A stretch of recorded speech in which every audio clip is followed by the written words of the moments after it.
నిన్న రాష్ట్ర మానవ వనరుల శాఖ మంత్రి నారా లోకేష్ గారు నిన్న విశాఖపట్నం విచ్చేయడం జరిగింది. సరే, వస్తున్నటువంటి ప్రధానమంత్రి గారికి సంబంధించినటువంటి కార్యక్రమానికి ఏర్పాట్లు, దేశ ప్రధాని మన రాష్ట్రానికి వచ్చినప్పుడు గౌరవంగా చూసుకోవాల్సినటువంటి బాధ్యత ఇవన్నీ ఉన్నప్పటికీ వచ్చి ఆ పని చూసుకొని వెళ్ళిపోయి ఉంటే బాగుండేది. కానీ జగన్మోహన్ రెడ్డి గారి ప్రభుత్వం మీద, గత ప్రభుత్వం మీద, వారి నిర్ణయాల మీద లేనిపోయినటువంటి ఆరోపణలు, రాజకీయ ప్రసంగాలు, రాజకీయ విమర్శలు చేసి నిన్న అబాస్పాలైపోయినటువంటి సందర్భాలు కనబడతా ఉన్నాయి. వాస్తవానికి రాష్ట్రంలో సకల శాఖ మంత్రిగా, ఏ శాఖ మీద కూడా అవగాహన లేనటువంటి సకల శాఖ మంత్రిగా గడిచినటువంటి 7 నెలలుగా లోకేష్ గారు మంచి పేరు తెచ్చుకున్నారు. మంచి కలెక్షన్ కింగ్గా గడిచినటువంటి 7 మాసాలు రాష్ట్రంలో ఎక్కడ ఏ రకమైనటువంటి దోపిడీ చేయాలి, అన్ని శాఖల్ని ఆయన గుప్పెట్లో పెట్టుకొని ఏ శాఖ నుంచి ఏ రకంగా రాబడి వస్తుందన్నటువంటి దాని మీద ఎక్కువ శ్రద్ధ పెట్టినటువంటి వ్యక్తిగా పేరుగాంచినటువంటి సందర్భాలు మనం చూసాం. అయితే నిన్న వారు చేసినటువంటి ఆరోపణలు, కొన్ని ప్రధానమైనటువంటి ఆరోపణలు, వాటికి సమాధానాలు మీ ద్వారా ప్రజలకు చెప్పాలన్నటువంటి ఉద్దేశంతో మీ ముందుకు రావడం జరిగింది.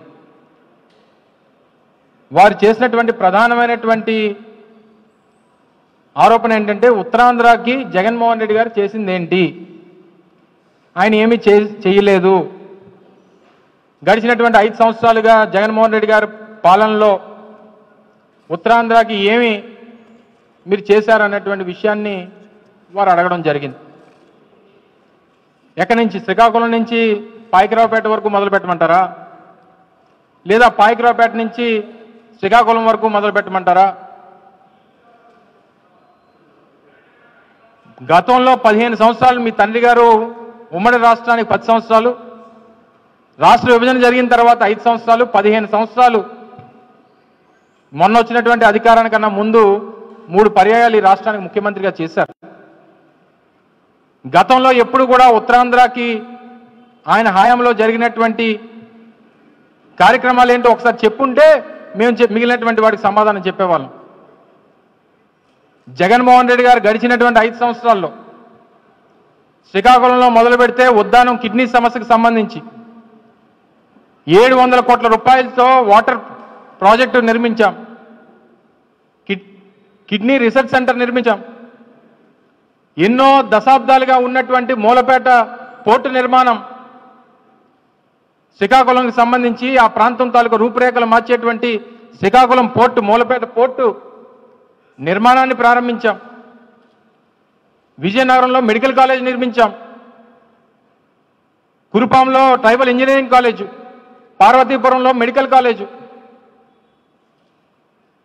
సెంట్రల్ యూనివర్సిటీకి సంబంధించినటువంటి భూమి పూజ చేశాం. అత్యంత ప్రతిష్టాత్మకమైనటువంటి భోగాపురం ఇంటర్నేషనల్ ఎయిర్పోర్ట్. గతంలో మీరు కేవలం మీకు కావాల్సినటువంటి మనుషుల కోసం మీరు చేసినటువంటి కార్యక్రమాలు మేము చూసాం. మేము అధికారంలోకి వచ్చిన తర్వాత అనేక కోర్టు కేసుల అడ్డంకులు ఉంటే 2002 ఎకరాలు, ఎందుకంటే నేను ఆ శాఖకు సంబంధించినటువంటి మంత్రిగా పూర్తి పర్మిషన్స్ కానీ, ఆ ల్యాండ్ ఎక్విజిషన్ కానీ పూర్తిగా అన్ని మేమే సేకరించి అన్ని రకాలైనటువంటి పర్మిషన్స్ తీసుకుని వచ్చి కాంపౌండ్ వాల్ నిర్మించి రీహాబిలిటేషన్ అక్కడ ఉన్నటువంటి గ్రామ ప్రజానికానికి కల్పించి 2023 మే 3వ తారీఖు 1వ తారీఖు సబ్జెక్టు కరెక్షన్ డేటు పనులు ప్రారంభించి ఈరోజు ఏ స్థాయిలో పనులు జరుగుతూ ఉన్నాయో కూడా మీరు చూస్తూ ఉన్నారు. ఐటీ కంపెనీ గురించి అడిగారు. ఇన్ఫోసిస్ తీసుకొచ్చింది ఎవరు విశాఖపట్నానికి? ర్యాన్స్టాడ్ లాంటి పెద్ద కన్సల్టెంట్ కంపెనీ, ప్రపంచంలోనే అతిపెద్ద కన్సల్టెంట్ కంపెనీ ర్యాన్స్టాడ్ తీసుకొచ్చింది ఎవరు విశాఖపట్నానికి? WNS ఈరోజు మీరు చెప్తా ఉన్నారు హెచ్ఎస్బిసి వెళ్ళిపోయిందని చెప్పి, అదే హెచ్ఎస్బిసి ఆ బిల్డింగ్లో WNS తీసుకొని వచ్చి 3,000 మందికి ఉపాధి కల్పించింది ఎవరు ప్రభుత్వంలో చేశారు?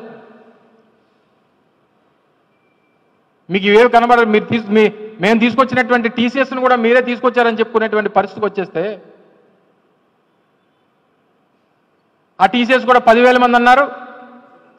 నిన్న మాట్లాడితేనేమో 1,500 2,000 మంది అని అంటున్నారు. సరే చెప్పినప్పుడు మేము గతంలో కూడా చెప్పాం, ఇన్ఫోసిస్ తీసుకొచ్చినప్పుడు చెప్పాం 1000 మంది ఎంప్లాయీస్తో ఇన్ఫోసిస్ తీసుకొస్తున్నానని చెప్పాం. 1000 మందితో సెంటర్ ఓపెన్ చేశాం. గత సంవత్సరం అక్టోబర్ 16వ తారీఖున జగన్మోహన్ రెడ్డి గారి చేతుల మీదుగా ఇన్ఫోసిస్ కార్యాలయాన్ని ప్రారంభించాం. అసలు విశాఖపట్నంలో ఐటీ హిల్స్ తీసుకొని వచ్చి అక్కడ ఐటీ హిల్స్ స్థాపన కారకులే రాజశేఖర రెడ్డి గారి కుటుంబం. మీ తండ్రి గారు గతంలో 14 సంవత్సరాలు ముఖ్యమంత్రిగా ఉండి ఏం చేశారు విశాఖపట్నానికి చెప్పండి. మళ్ళీ నిన్ను అడుగుతారు మీరు ఏం చేశారు ఇక్కడ 700 కోట్లు పెట్టి 400 కోట్లు 700 కోట్లు పెట్టి మీరు రుషికొండలో బిల్డింగ్ కట్టారని. ఎస్, గవర్నమెంట్ బిల్డింగ్ అది. ఈరోజు జగన్మోహన్ రెడ్డి గారు ఉండట్లేదే, లేదా మా పార్టీ నాయకులు ఉండట్లేదే. ప్రభుత్వానికి ఏ రకంగా ఉపయోగించుకోవాలో ఆ రకంగా ఉపయోగించుకోండి. అంత బ్రహ్మాండంగా ఒక బిల్డింగ్ నిర్మాణం చేసి ప్రభుత్వానికి సంబంధించినటువంటి నిర్మాణాలు చేపడితే దానికి సంబంధించి లేనిపోయినటువంటి ఆరోపణలు చేస్తూ ఉన్నారు. ప్రధానమంత్రి గారు వస్తారు, విడిది పెట్టండి. లేదా రాష్ట్రపతి గారు వస్తారు, ఉపయోగించుకోండి. లేదా గవర్నర్ వస్తారు, సర్కిట్ గవర్నర్స్ బంగ్లా కింద ఉపయోగించండి. ఉన్నదాన్ని ఏ రకంగా ఉపయోగించుకోవాలో తెలీదు, చేసినటువంటి పనులు గుర్తుంచుకోవడం తెలీదు.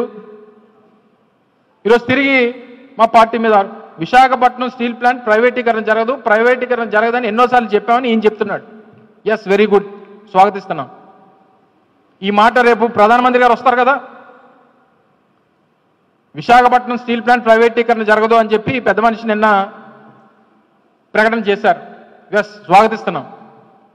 కానీ ఆయనకి అది చెప్పాల్సింది. ఈయన చెప్పాడు, చాలా ఎలక్షన్స్ ముందు చెప్పాడు, ఎన్నికలు అయిపోయి 7 నెలలు అవుతున్నాయి, ఇప్పుడు చెప్తున్నాడు. అక్కడ తీరా చూస్తే ఎంప్లాయీస్కి జీతాలు లేవు. వెళ్ళి స్థానిక ఎంపీని అడిగితే మీకు జీతాలు ఇవ్వట్లేదు అని చెప్పి ఆయన క్వశ్చన్ మార్క్ ఉంటాడు. పక్కన ఉన్నటువంటి రాష్ట్రంలోనేమో స్టీల్ ప్లాంట్ ఈ రకమైనటువంటి పరిస్థితులు ఉంటే ఆ మంత్రి గారేమో 15,000 కోట్ల ప్యాకేజ్ తెచ్చుకుంటాడు.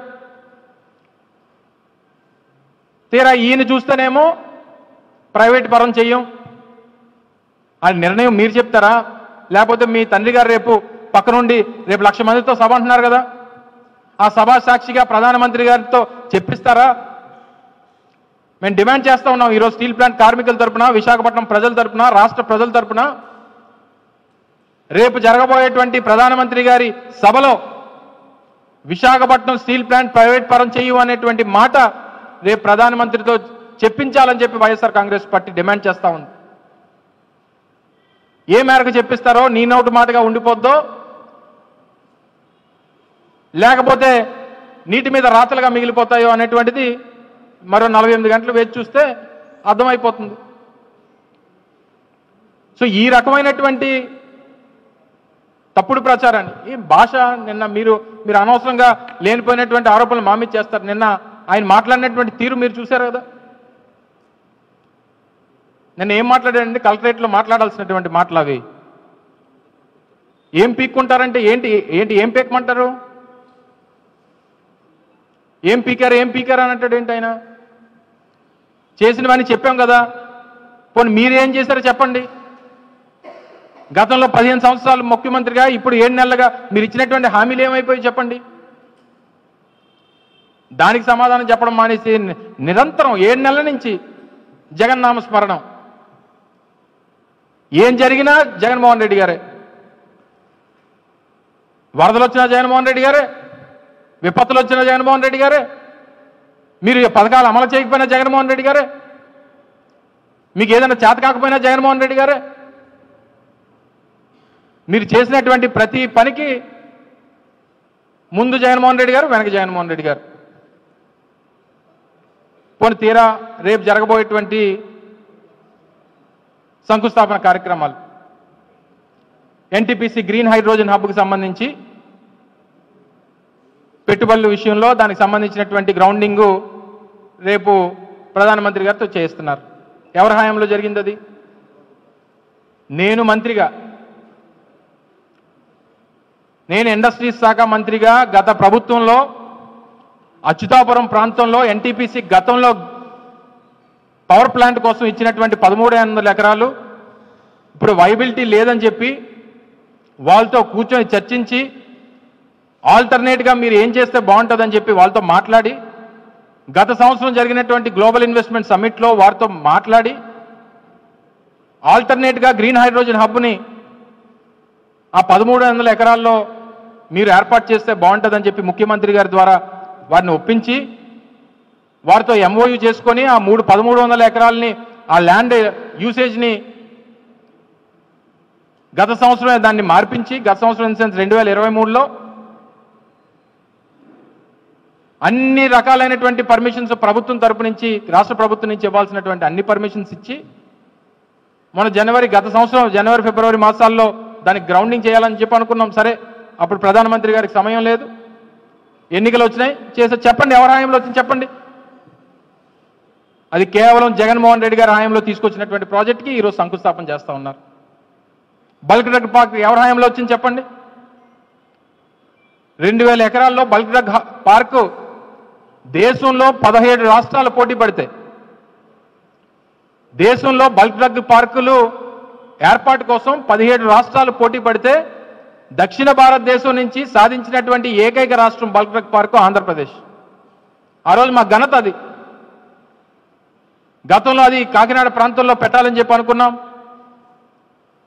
తర్వాత ల్యాండ్ ఆల్టరేషన్స్కి సంబంధించినటువంటి దాంట్లో మళ్ళీ దాన్ని నక్కపల్లిలో ఏర్పాటు చేయాలని చెప్పి దాన్ని నిర్ణయం తీసుకొని దానికి కూడా నేను మంత్రిగా జగన్మోహన్ రెడ్డి గారితో మాట్లాడి ఆల్టర్నేట్ ల్యాండ్ మనకి నక్కపల్లిలో ల్యాండ్ ఉంది, ఆల్టర్నేట్ ల్యాండ్గా నక్కపల్లిలో దాదాపు 4500 నుంచి 5000 ఎకరాలు ఉన్నాయి, అక్కడ ఏర్పాటు చేద్దామని చెప్పి నిర్ణయం తీసుకొని ఆల్టర్నేట్ ల్యాండ్ ప్రపోజల్ పంపించింది మేము. దానికి ఈరోజు శంకుస్థాపన చేస్తూ ఉన్నారు. ఏందులో మీ ఘనత ఏముంది చెప్పండి. రైల్వే జోన్కి మేము భూమి ఇవ్వలేదని చెప్పని అన్నారు. రైల్వే జోన్కి సంబంధించి మా కమిషనర్ మున్సిపల్ కమిషనరు జనవరి 2, 2024 52 ఎకరాలు రైల్వే శాఖకి ఇచ్చినటువంటి ఆర్డర్ ఇది, ఫైల్తో సహా ఫైల్ నెంబర్తో సహా ఉన్నాయి. వాళ్ళు మా ప్రభుత్వంలో అసలు ల్యాండే ఇవ్వలేదని చెప్పి లేనిపోయినటువంటి తప్పుడు ప్రచారాలు చేశారు. ఈ రైల్వే జోను, ఈ bulk drug park, green hydrogen hub ఇవన్నీ కూడా జగన్మోహన్ రెడ్డి గారి హయాంలో చేసినటువంటి దానికి మీరు చప్పట్లు కొట్టి మీరేదో ఘనత సాధించినట్టు గొప్పలు చెప్పుకొని చెప్పండి. ఇందులో కూడా చెప్పండి జగన్మోహన్ రెడ్డి గారు హయాంలో వచ్చినటువంటి ప్రాజెక్టులకే రేపు శంకుస్థాపన చేస్తున్నామని చెప్పండి. ఈ రకంగా తప్పుడు ప్రచారం చేసి ఇష్టం వచ్చినటువంటి మాటలు మాట్లాడి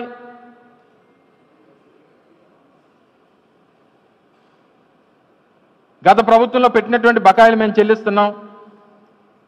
ఈరోజు ఈ ఏవైతే స్కూల్ కిట్లకు సంబంధించి ముందు అన్ని ఏదన్నా ఒక కాంట్రాక్టర్ మెటీరియల్ సప్లై చేసిన తర్వాత వచ్చినటువంటి మెటీరియల్ యూసేజ్ చూసి ఇచ్చిన తర్వాత దాన్ని క్వాలిటీ చెక్ చేసిన తర్వాత అప్పుడు డబ్బులు ఇస్తారా, లేకపోతే ముందు డబ్బు ఇచ్చేసి మెటీరియల్ కొంటారా చెప్పండి. ప్రభుత్వం మేము ఆర్డర్ ఇచ్చాము, జూన్ 4వ తారీఖున మీ ప్రభుత్వం వచ్చింది, జూన్ 14 నుంచో 15 నుంచో స్కూల్ స్టార్ట్ అయినాయి, కిట్లు డిస్ట్రిబ్యూట్ చేశారు, డబ్బులు మీరు ఇవ్వాలా మేము ఇవ్వాలా? అది బకాయి అంటే ఎలా అవుద్ది? బకాయిలు అంటే మీరు గతంలో ఇదే ఎనర్జీ డిపార్ట్మెంట్కి 40,000 కోట్లు 50,000 కోట్లు బకాయిలు పెట్టి వెళ్ళిపోతే ఆ డబ్బులన్నీ తీర్చింది మేము. ఎన్నో పరిశ్రమలకి ఇన్సెంటివ్లు ఇవ్వకపోతే దాదాపు 2,900 కోట్ల రూపాయలు గత ప్రభుత్వం పెట్టినటువంటి బకాయిలు వైఎస్ఆర్ కాంగ్రెస్ పార్టీ ప్రభుత్వంలో ఇచ్చాం. అలాగే ఆరోగ్యశ్రీకి బకాయిలు పెట్టి వెళ్ళిపోతే దాని డబ్బులు మేము ఇచ్చాం.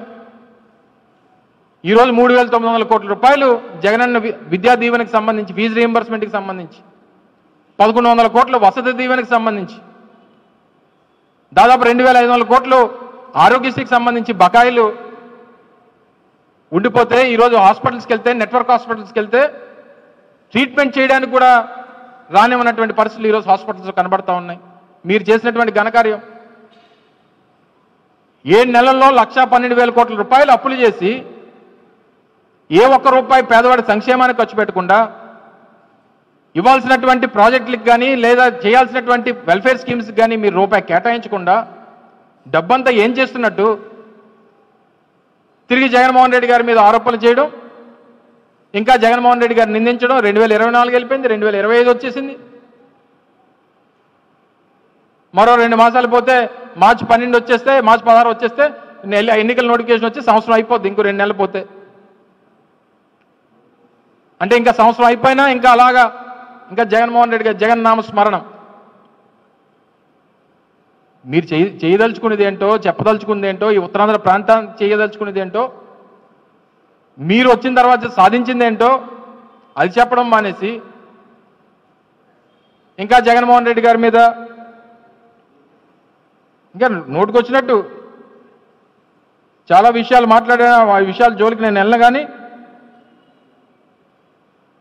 ఈ నిన్న విశాఖపట్నంలో వాలంటీర్స్ వాళ్ళు ధర్నా చేస్తూ ఉంటే దాని గురించి కూడా అడిగినట్టున్నారు మన మీడియా సోదరులు. అడిగితే దానికి అసలు పుట్టినటువంటి బిడ్డకి పేరు ఎలా పెట్టమంటారని అడిగాడు. అంతేనా? మీరు మాకు పుట్టిన బిడ్డలకి ఆయన పేరు పెట్టించుకున్నప్పుడు మరి పుట్టినటువంటి బిడ్డలకి పేరు పెట్టాడు ఆయన.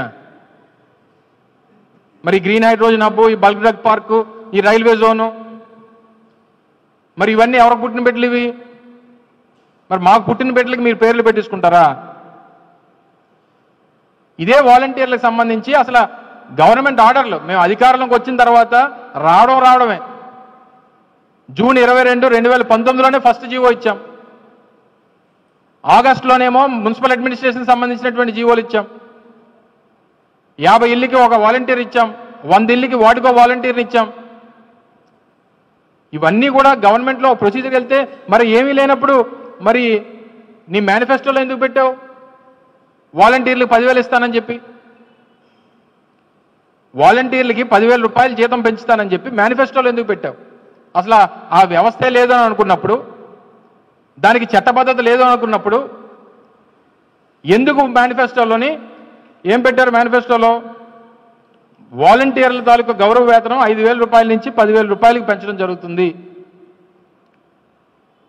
ఇది మేనిఫెస్టోలో పెట్టినటువంటి మీ తెలుగుదేశం పార్టీ ఉమ్మడి కూటమికి సంబంధించినటువంటి మేనిఫెస్టోలో పెట్టినటువంటి ఒక హామీ. మరి పెట్టినటువంటిది మర్చిపోతే ఎలాగా?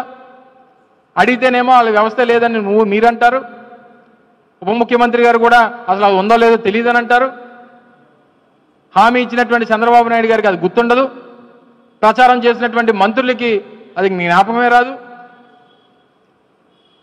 ఈ రకంగా ప్రజల్ని మోసం చేసి అధికారంలోకి వచ్చి ఇచ్చినటువంటి హామీ సూపర్ 6లో కనీసం ఒకరన్నా తీసావా? తీద్దాం అనుకున్న అవకాశం లేదు. తిరిగి జగన్మోహన్ రెడ్డి గారి మీద, గత ప్రభుత్వం మీద నిందలు మోపేటువంటి ప్రయత్నం చేస్తాను. ఇప్పటికన్నా మానుకోనే మంచిది. ఈ రేపు జరగబోయేటువంటి ప్రాజెక్టులు, ప్రధానమంత్రి గారి చేతుల మీదుగా చేపట్టబోతున్నటువంటి ప్రాజెక్టులన్నీ కూడా తీయమనండి. దానికి సంబంధించినటువంటి రికార్డ్స్ తీయమనండి. దానికి సంబంధించినటువంటి అప్రూవల్స్ కానీ, పర్మిషన్స్ కానీ, ల్యాండ్ కేటాయింపులు కానీ, ల్యాండ్ యూసేజ్ చేంజెస్ కానీ, బల్క్ డ్రగ్ పార్క్ సంబంధించి కానీ, గ్రీన్ హైడ్రోజన్ హబ్కి సంబంధించి కానీ, రైల్వే జోన్కి సంబంధించి కానీ అన్నీ కూడా గత ప్రభుత్వం జగన్మోహన్ రెడ్డి గారి హయాంలో చేసినటువంటి కార్యక్రమాలకు మాత్రమే రేపు ప్రధానమంత్రి గారు శంకుస్థాపన చేస్తూ ఉన్నారు. అన్ని రికార్డెడ్ ఎవిడెన్స్లు ఉంటాయి. ఇదే నోటి మాటతో చెప్పేటువంటివి కాదు. అన్ని పేపర్ మీద గవర్నమెంట్ ప్రొసీజర్స్ ప్రకారం చేసినటువంటి కార్యక్రమాలకి ప్రధానమంత్రి గారు ఇప్పుడు సమయం ఇచ్చారు. వెల్ అండ్ గుడ్, అవి కొనసాగాలని కోరుకుంటాం. రాష్ట్రానికి పెట్టుబడులు రావాలని కోరుకుంటాం. ఈ రాష్ట్రంలో ఆ పెట్టుబడుల ద్వారా ఈ ప్రాంతంలో ప్రజలకి ఉపాధి కల్పించాలని చెప్పి కోరుకుంటాం. కానీ ఆ ఘనత మీ ఘనతలా చెప్పుకొని మా మీద తప్పుడు ప్రచారం చేయడం మానుకుంటే మంచిది అనేటువంటి విషయాన్ని మరొకసారి ఈ మేధావికి తెలియజేసుకుంటూ, ఇప్పటికన్నా జగన్మోహన్ రెడ్డి గారి మీద, వైఎస్ఆర్ కాంగ్రెస్ పార్టీ మీద ఆరోపణలు చేయడం మానేసి మీకు ఇచ్చినటువంటి అవకాశాన్ని సద్వినియోగం చేసుకోమని చెప్పి మరొకసారి మీ ద్వారా కోరుతా ఉన్నా. Thank you.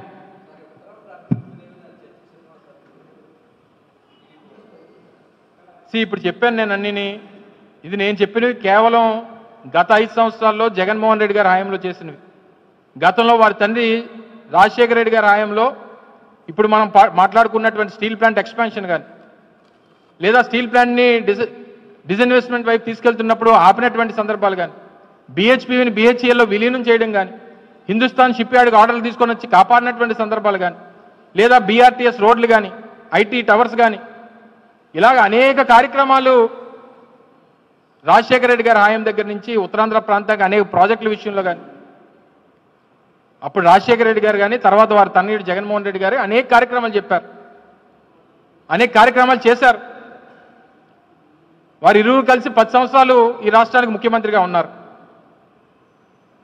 అదే చంద్రబాబు నాయుడు గారు ఈ టర్మ్తో 20 సంవత్సరాలు అవుద్ది. ఆయన ఏం చేశారో మేమేం చేసామో అనేటువంటి చెప్పడానికి చర్చకు సిద్ధం మేము. వారు ఏ రోజు ఈ ప్రాంతానికి ఉత్తరాంధ్ర ప్రాంతానికి మంచి చేసినటువంటి సందర్భాలు ఏ రోజు లేవు. అధికారంలోకి రావడానికి ఉత్తరాంధ్రను ఉపయోగించుకున్నటువంటి సందర్భాలు అనేక సందర్భాల్లో ఉన్నాయి తప్ప వచ్చినటువంటి అధికారాన్ని ఈ ప్రాంత అభివృద్ధికి వాడుకున్నటువంటి సందర్భాలు ఏ రోజు చంద్రబాబు నాయుడు గారికి లేదు. ఏ రోజు అటువంటి ఉన్నతమైనటువంటి కార్యక్రమాలు చేసినటువంటి పరిస్థితులు లేవు. ఏ చర్చ కన్నా వైఎస్ఆర్ కాంగ్రెస్ పార్టీ వారితో చర్చకు సిద్ధం అనేటువంటి విషయాన్ని మరొకసారి మీ ద్వారా తెలియజేస్తా ఉన్నాం.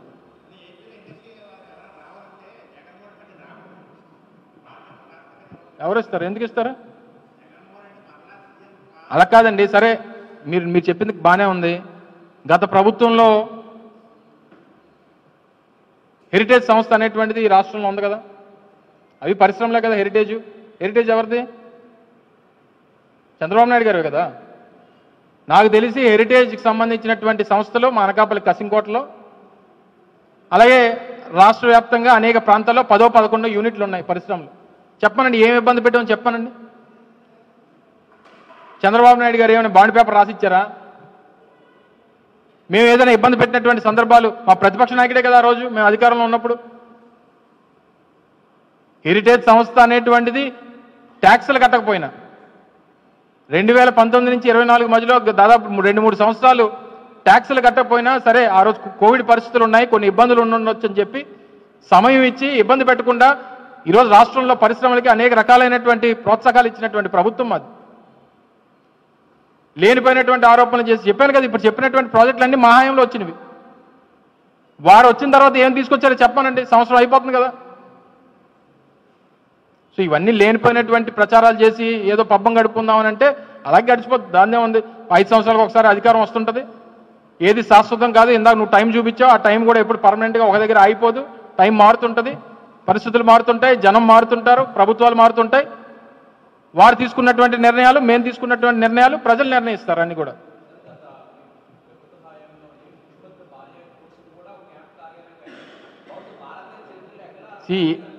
ఏదన్నా చెప్తాడు ఆయన ఏదన్నా చెప్తాడు. ఇప్పుడు వాడుకోమనండి. అదేం ప్రైవేట్ కార్యాలయం కాదు కదా. ప్రభుత్వానికి సంబంధించినటువంటి ల్యాండు, ప్రభుత్వం సంబంధించినటువంటి డిపార్ట్మెంటు, ప్రభుత్వం సంబంధించినటువంటి భవనాలు ప్రభుత్వం ఏ రకంగా వాడుకోవాలనేటువంటిది వారి నిర్ణయం. ఎక్కడవుతుంది? దేనికి అవుతుంది? ఎవరు చెప్పారు? ఆయన ఉన్నాడు, ఒక నెల ఏమన్నాను అందులో. మేరానికి పోవడం ఏంటి? ఇప్పుడు ఉన్నది కదా. నేనే ఓపెన్ చేశాను అది.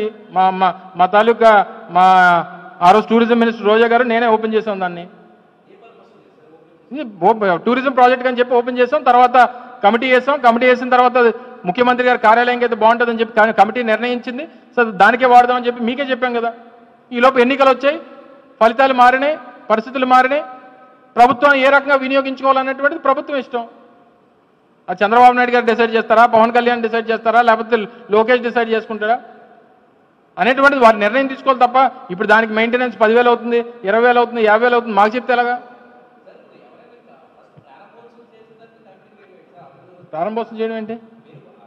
ప్రారంభోత్సవం అవ్వకముందే కమిటీ ప్రాసెస్ జరుగుతూ ఉంది. అప్పుడు అనేక బిల్డింగ్లు చూస్తూ ఉన్నారు.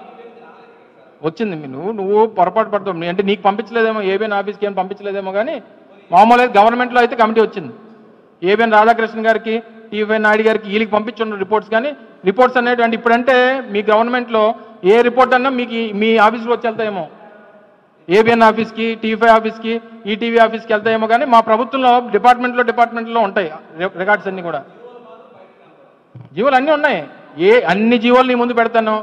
ఏ జీవో కావాలి? నువ్వు ఇందాక చెప్పినటువంటి లోకేష్ చెప్పినటువంటి వాలంటీర్ల జీవో కావాలా, లేకపోతే ఇందాక చెప్పిన గ్రీన్ హైడ్రోజన్కి సంబంధించినటువంటి జీవోలు కావాలా, అన్నీ మీ ముందు పెడతాం. గవర్నమెంట్ ఎవిడెన్స్లు అవన్నీ గవర్నమెంట్కి సంబంధించినటువంటి ఎవిడెన్స్లు జీవోల రూపంలోనే ఉంటాయి. అందరు చూపించి అందరికి ఏది కావాలంటే అది చూపించవచ్చు. ఆర్టీఐ ఉంది కదా. మన మన్మోహన్ సింగ్ గారు చనిపోయారు, ఆర్టీఐ పెట్టారు కదా. Right to information act. నువ్వు అడుగు, ఏది కావాలంటే అది ఇస్తుంది ప్రభుత్వం. అప్పుడు నువ్వు అడగలేదు, ఇప్పుడు అడుగు, ఇస్తుంది పోనీ. నెక్స్ట్ నెక్స్ట్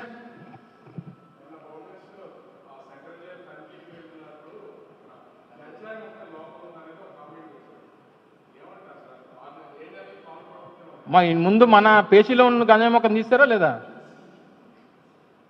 ముందు మన పేషీలో మన ఇంట్లో ఉన్న గంజాయి మొక్కను తీస్తారా లేదా? ఎందుకని లేదా మనమే పెంచుతున్నామా దాన్ని? చివరికి ఏ పరిస్థితి వచ్చిందంటే గంజాయికి సంబంధించినటువంటి దొంగలు ఉండాల్సిన సెంట్రల్ జైల్లో గంజాయి మొక్కలే పెంచుతున్నారంటే ఇంకేం చెప్తా? ఇంక ఈ వ్యవస్థల గురించి ఏం మాట్లాడమంటారు నన్ను?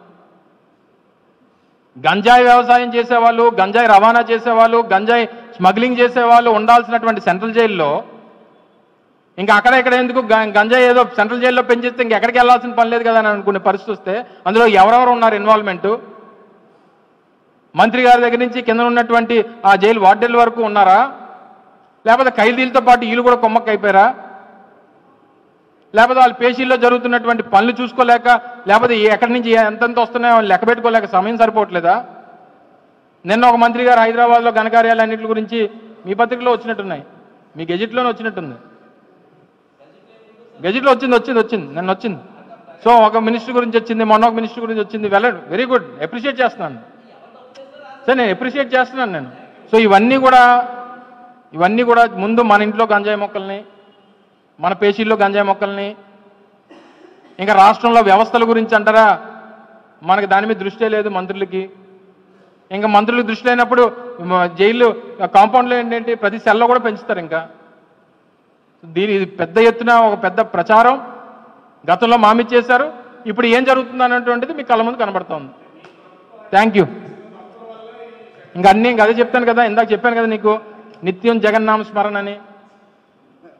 ఇంకా ఎవరికి ఎక్కడ ఏం జరిగినా జగన్మోహన్ రెడ్డి గారి వల్లే, ఎవరైనా పుట్టినా జగన్మోహన్ రెడ్డి వల్లే, ఎవరైనా చనిపోయినా జగన్మోహన్ రెడ్డి వల్లే, ఏదైనా వచ్చినా జగన్మోహన్ రెడ్డి గారి వల్లే, ఏదైనా అయినా జగన్మోహన్ రెడ్డి గారి వల్ల. అంటే ఏం చెప్తాం మేము సమాధానం చెప్పండి? ఏదన్నా ప్రాజెక్ట్ వస్తే వాళ్ళ దయ వల్ల, ఏదైనా ప్రాజెక్ట్ వెళ్ళిపోతే మా దయ వల్ల. ఇదే కదా వాళ్ళ ప్రచారం.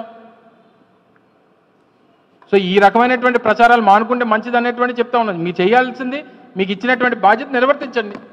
అది మానేసి ఇవన్నీ ప్రచారాలు ఎందుకు? Thank you.